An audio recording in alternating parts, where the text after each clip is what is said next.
Hong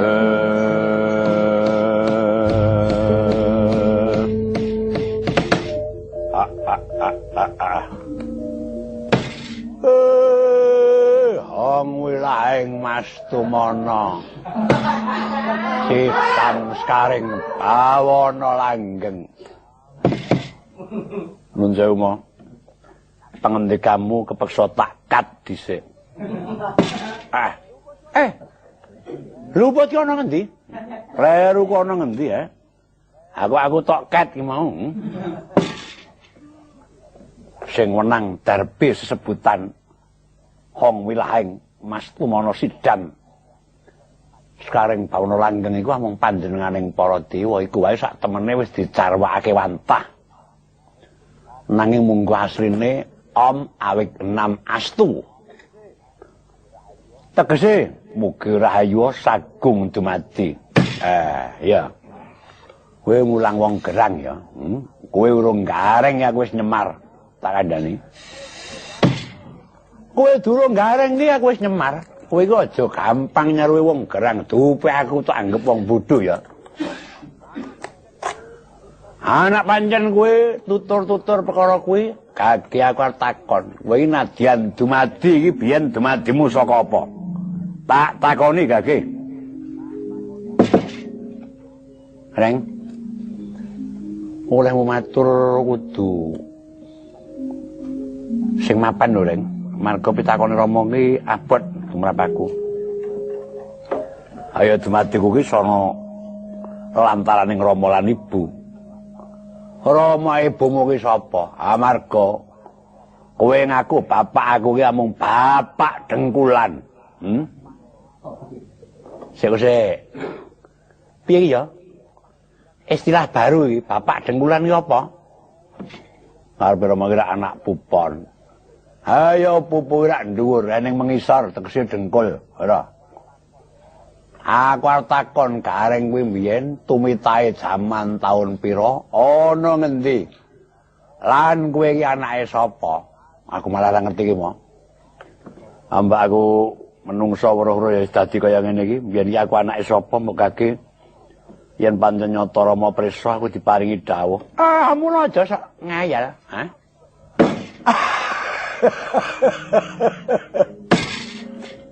tembung ngayal iki ana loro lho mo ngayal yen cara nggonku ngayal sing tegese ngengkel liyan ngayal cara tratar ngayal iki njaluk neh coba bocah kok jeneng ngayal wae bocah kok jeneng njaluk wae ora lho wong kuwi perkara daerah aja dipaido dialek kok aja dipaido Narang andel susukan petuk bocahe takonono. Aku tau golek nang omahe. Nyen prisa dalemipun wayah hamba. Namanipun Nyatmi. Oh. Waranggono menika inggih sing bocah elik nika ta. Ireng tunteng elik nika wah aku meropok ya. Saknalika aku nyekel boto wah putu kok diireng-irengke. Ora ngertian putu kesayang aku. Nyekel botol aku. Tok keproke. Lho tak toto tak dol kok. Keproke ya ora wani ngono dadi wong aku ijen tanpa ruang. Lah aku kan nesuke piye wong ya nyata ya ora. Bocah iki ya kaya kencana sinangling tenan iki ora. Ayo mbaleni perkara pangandikane Rama. Biyen iki aku asale saka ngendi? Lah rak ngono. Petruk kowe pedhos ora? Gawe riwayatmu dhewe. Wong aku takoni kebodohan aku kok mo. Ngapura aku ngaku wong medal nek tanganku ra biru gunane apa? Ah kowe Gong. Kowe iki biyen kepiye lakonmu? Aku ya ora ngerti ngono ya wis mbagok iki. Mbok kakek mung iki ning wanci kang prayoga kowe tutur-tutur nyang anakmu men dirasake. Kowe iki aja mung gedul karo lucon tok. Lek menyemar iki tetep ana dadi wong tuwa. Wong tua kang tegese tuwa tinuwi-tuwi aja tuwa tuwas-tiwas brabas kakean ampas. Anak jaran kowe ya. Hari wong gerang diunak-unakke, iki ngene ya, Dulek. Upamane durung wancine ngono sak temene aku ya emoh. Ning rek ning wis wancine bilang-bilang bab mau kudu tak kandhakake sing nganggo dasar kasunyatan. Dasare dina iki aku wis ngluluh diri ya. Biyen ana Gandharwa. Gandharwa iku gendruwo. Manggone ana sak ngisoring gunung Seta. Dene Gandharwa mau aran Gandharwa Dumya. Gandharwa mau aran Gandharwa Dumya. Saka ketrima nggone tapa dening dewa pinaringan Widiwiri. Apa kuwi? Putri kayangan sing iso mabur ayu-ayu kae. Oh, kok Widiwiri. Windar. Neng. Widodari. Wah, betul nak jeneng kesengsem wong ngene cangkeme iki meropo iki dicocapke wae. Nara dikasari ora meneng lho. Oh, kuwi anak-anak siji. Anak-anak siji. Nakale kliwat ngekat. Bayi umur 8 dina ngentekke gedang setundun. Nganti bapak lan biyunge kewalahan. Tutur-tutur nyang bocah, nganti bocah mau saya gedhe. Harina wong amung gawe perkara, gawe unar. Nedenge aku tapa ana sak dhuwuring Gunung Seta diunggahi dening Gandharwa Dumya mau dipasrahi bocah. Nalika semana umurmu doko ora atek-atek antep ngono. Ya mesine ora pati kelingan lah bocah mau tak diah-diah. Marga nalika isih dadi Gandharwa, bocah mau celemer. Mula tangane tak tekuk-tekuk dadi teko ya kowe kuwi. Senengane mlayu kang tanpa nganggo tata krama, mula sikile tak gedhekake. Ya nyawang wong ra kedhep-kedhep luwih-luwih nyawang wong ayu, mula mripate tak inger dadi kera. Kuwi tak jenengake Nala Gareng. Lah nek ampun yen iki sawijining tukang crita Petruk Nala Petruk ngono ya ning iki jare. Ayo men, Nala Bagong ya kena kok. Ning sing jeneng Nala Gareng iku kuwi amarga kuwi mengku karep. Nala kuwi ati, Gareng kuwi garing. Tegese selawase ora tau mangan pitutur, mula kuwi duwe jeneng Cakrawangsa sakwise capek anak. Cakra iku tegese bunder wangsa iku kulawarga, amung tansah dadi keluargane wong kang bunder tekade ora menteng saka kautaman, ngono. Lah aku sinebut pancal pamor. Pancal kuwi tumapaking sikil, pamor iku gambar. Yen disawang sarana cetha kowe duwe cacat bubul ning bubulmu mau ora saru dadi sari. Ana kala mangsane sok mencorong kaya wujuding pamor. Oh iya. Ambek cekek demit aku malah kek ngerti iki aku. Nah aku mau kok jeneng Nala Petruk mau.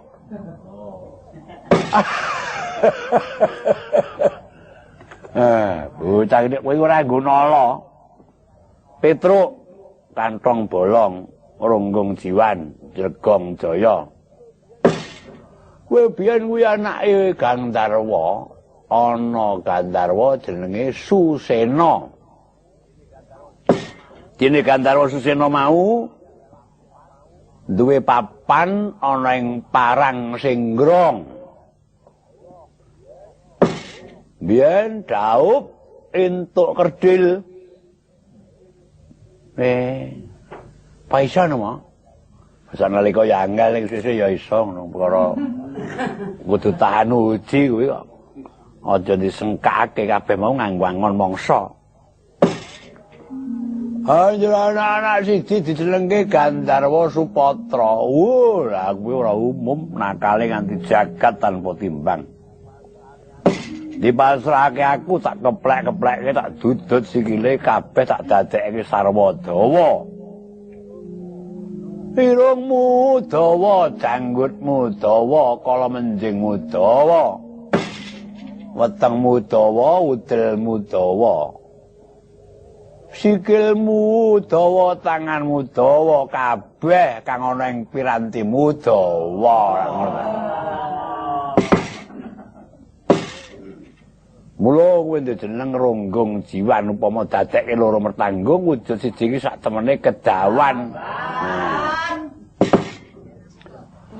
Yen aku mah kok dijenenge Mas Bayi. Bocah sik. Kowe ngerti rahasia silahe Bagong? Ora ngerti nek aku ora ngerti kok. Petruk, aku meneh ngerti ya. Lah iki ngene ya, Gong. Biyen sing yasa pertapan sawarga, wah peksa ndungeng. Mula sinebut Sapta Harga, Sapta Pitu Harga Gunung, ya Septa Harga. Septa wis seneng harga wi gunung. Kang manggon ing kono winatesan namung kaping 7. Kawiwitan saka Bambang Parikenan, ya. Bambang Parikenan kuwi tak jujuk wae peputra Resi Manu Manasa. Resi Manu Manasa mau bareng wis ngantik wahyaning mangsa kala. Dening dewa tinimbalan kudu bali marang ing kasuwargan. Trep kalawan labuhane nalika sugeng ana ing Madyapada. Mula diwenangake lungguh ing saba sajajaran kabeh para pitri lan para dewa. Kuwi aku nangis sesenggerukan Manu Manasa yen kowe nrana. Banjur kancaku sapa? Amarga aku karo Manu Manasa kuwi sedulur pripeyan. Manu Manasa duwe bojo widodari jenenge Bathari Kanastari. Kuwi luwih enom, lah ibumu kuwi Bathari Kanastren. Titi mangsa kuwi aku pisah lan Manu Manasa aku nangis. Besok kancaku momong para satria ing jagat iki sapa lah kok dadi kowe tumuli bali marang ing tepet suci. Manu Manasa manabda mengkene unine, Kakang Semar. Aja samar nora ing mburi. Ing kono ana wewayangan kang abebagongan. Bagong iku tegese gombak. Aku noleh mburi ana bocah gombak ya kuwi kowe. Mula tak jenengake Bagong. Bagong iku tegese gombak. Bawor iku tibane bisa awor. Aku jenenge Jackpot. Ora eneng kok Jackpot. Kacepot. Apa kowe? Ha iki wewengkon ning tanah kulonan jenengmu Kacepot. Ngono. Wis eneng jeneng liyane? Ora eneng. Handhe mono kancaku tunggal sajang nyuruh aku kok Mas Baleha. Ora. Bagong alias Baleha. Kuwi perkara parapan kok. Leng kowe dudu jeneng baku ora metu pakem kok. Ora. Ya wis ya mung takon ngono kok. Ha sawise padha ngawur mungguh silsilahmu siji lan sijine genti aku arep takon aku biyen ki anake sapa to Le? Sedulurku ana pira dilairke jaman taun kapan lan besok kapan ilangku saka kene. Oh, lah kuwi angel mo. Yen garap lelakonmu ki angel, lah wong aku ki genamu urung sak entek-entekmu ana ing kawruh lan umur. Lah becike bisa entuk keterangan sing cetha kowe takone sing wajib. Sing wajib sapa? Ayo lakon kaya bengi iki isih pirang dina. Apa bengi iki bubar apa disambung sok kapan kuwi kebantung sing wajib. Ngono ta? Kesaguamu do sok kapan aja do gelangan. Suglangan kira apa etunge iki angel. Kenapa gerakan kaya ngene iki mesti sewengi lagi rampung ning urung tau sewengi rampung kudu rong bengi. Gur teko bengi witan tok iku entuk 2 jam. Paling ngitung iki sro iki jane ora. Ning nek perkara aji kekisuran iki aku pancen ya wis kulino. Manggan aku wis sambudaya dadi ora ngeget-geti. Ayo iki lho, daramu Yama Dipati iki. Sapa kowe? Satria ing gemblegan iki sapa? Wong didereki selawase ora tau bener Guneman. Satria ing pangombakan ning lumrahe diarani panggombakan. Sing bener pangombakan. Iki Raden Yama Widuri. Iya, Widura kok. Neng kaya watu, ning kaya banyu. Nggone jumeneng nganti kaya rubu-rubu kanginan, Tuli. Mbok iya. Supaya bentaramu mengko tumuli nejaring penggalih wekasan keparengan ndika. Salah suwijining anakku kono padha ngetokno kagunanmu dhewe-dhewe. Supaya ndara tumuli paring dawuh. Tuli. Oh iya. Aku yang ngrenggon sing panas ngene iki krungsang iki aku. Segering awakku, nggonku krungsang yang jeneng wis mangan tahu acar. Wah, lagi mat banget mau.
Lagu apa, Tru?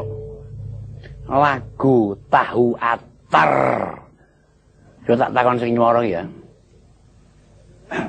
Nduk, Nyatmi nggih. Nyatmi. Dalem, Pak. Mas Raiso. Ini Pak udah mateni aksi jenenge. Iki mau lagu apa, Nduk? Tahu acar. Larase Pelok. Patete Garang. uramane Dangdut. sing aran sapa, Nduk? Pak Narto Sabdo. Wonge bagus apa ora, Nduk? Bagus. Lah, rak ngono. Coba ora muni bagus tak sudo belanjamu ya. Kok dadi lagu tahu acar ki jarahe piye to, Nduk? Lah pripun? Loh, kok pripun nang aku? Lah coba muni ya. Ayo, muni. Dicancang heng tahu acar. Ora ngono tahu acar kok iso nyantang iki tahune dawane wis pira ora. Iki tahune sing muni saja iki. Terus Nunggu ing ngisor wit preng. dicancang ngisor wit pring karo wong dodol tahu acar marake jenak ya. Bener, Mbak ya? Leres. Terus Kereronge pandirangan dirubung ta cilik-cilik. koreh rongeh pandirangan dilubung. Koreh rongeh pandirangan dilubung tah cilik-cilik. Sinten to niku? Petruke ngoten. Oh, petruke pinuju tengok enten riku goreh rongeh pandirangan mripate nggih. Dirubung cah cilik-cilik terus. Keplak lan tudang-tuding. Keplok lan tudang-tuding bocah-bocah sing keplok nggih. Nggih. Terus Wedang tape kerupuk Bandung. kerupuke sapa ta kuwi? Nun? Kerupuk Windarti. Oh. Amula mlempem. Ayo mlempem lho kerupuk kok kewutan wedang tape ora mlempem iki kerupuke sapa lho Pak? Wah, kocrane nyeleh kerupuk adimor wedang. Terus Iku marake jenak saya suwe saya wengi. kerupuk mlempem lan nggone jenak. Batobat. Sesuk saya wengi kira-kira jam pira? Jam kalih. Bengi? Nggih. Wah, dadi durat moko no. Terus Kledang lakae gandul wis teka. Barang jam 2 bengi gandul lagi teko to. Batobat. Mengkene iki rasane wong kang nedeng kesengsem. Najan sak temene papan iku dudu amba-ambane wancine ora sak mestine. Parandene direwangi krupuk teles ditunggu, ya. Iki gambarane wong kesengsem. Esine ning atiku ora ono kang tak gayo kejaba mung tumuru ning Wahyu Her Janjam lan. Ora jeneng muka. Ayo Kang Gareng ngendi? Yen aku ki bangsa larase Slendro. Lah ya Slendro ya kena ta. Aku kepengen sing larase Slendro. Slendro tur manyura. Lah Slendro tur manyura dasar ana tengah alas pancing elak ngene iki. Ngrasakake ngombe dawet sing dodol ayu wah mat banget iki. Mbok jenenge lagu dawet ayu.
Percekane sing ngarang. Apa sing disawang kok dadi ilham lagu apa ning. Iki mau anane banjur dadi lagu Dawet Ayu. Kuwi lakone Petruke dhewe. kang nalika semana mlebu pasar ing pengangkah arep tuku dawet dumadakan ana wong dodol dawet wae wonge kok ayu. Menye dadi lagu dawet ayu coba Mbak Munio Ijuan Mbak Tantina. Ayo. Hehehe, Mbak. Rame-rame mlebu pasar. Tung tung tung tung. Terus tung tok dedetok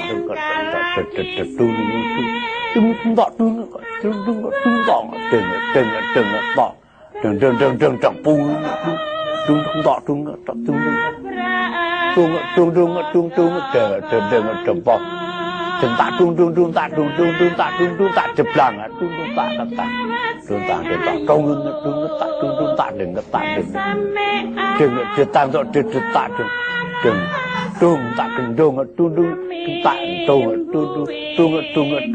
tak tung dan tung dong. Apa neng wong tayu kendangan gambyong. Rame-rame tak dentang kedung tak tung tak dublang kedung tak to. Ah, bocah gede gunman ora tau kesel. Iki adile kudu pisan kas sing tendak-tendakan wae pelok. Lho. Pelok partai 6. Sing tendak wae kaya ngopo. Coba saiki genti aku tak ora ndaluki. Sing nganggo buka celuk lan nganggo bawa pelok apa? Coba saiki lantipan panggraita. Ayo. Apa? Aku apa-apa gelem nampa. Nase pelok partai 6. Kono malah bingung, sekarang malah bingung. Wis ben. Men kapok. Ngarayaning terus karsinom. Apa micil, ngono. Nane. Iya, Mbak. Marko yang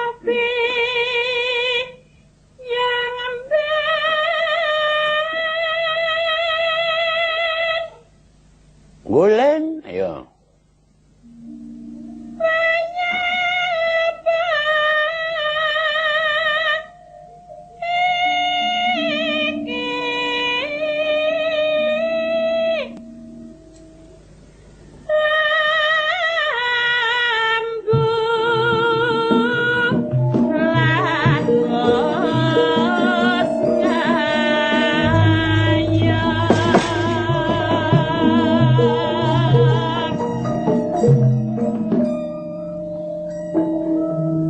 Disenggaki kaya rada sepi ya, Reng. Ha iya. Benak nganggo melinjo gepeng. Ayo, terusno. Aja padha ngempeng. Ayo bangeten. Ora pirang-pirang dina ora ngempeng ya, nggo mikir omah apa lah. Topi Jawa. Ayo. Ayo. Mangsulana mi topi Jawa. Ayo. Ngono kok ngemping to dening caping. Disedot digosokke. Ngono kok ngemping. Kerupuk telo. Ngono kok ngemping. Wah, jeneng ngemping do teteh men lho. Samurai. Ngono kok Endot ning kuping gitu. Ayo, Mbak.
Segaan sing gampang tok sik.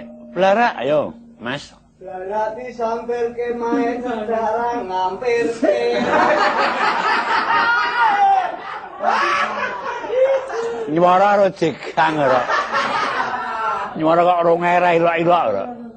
Oh, Herjanjam.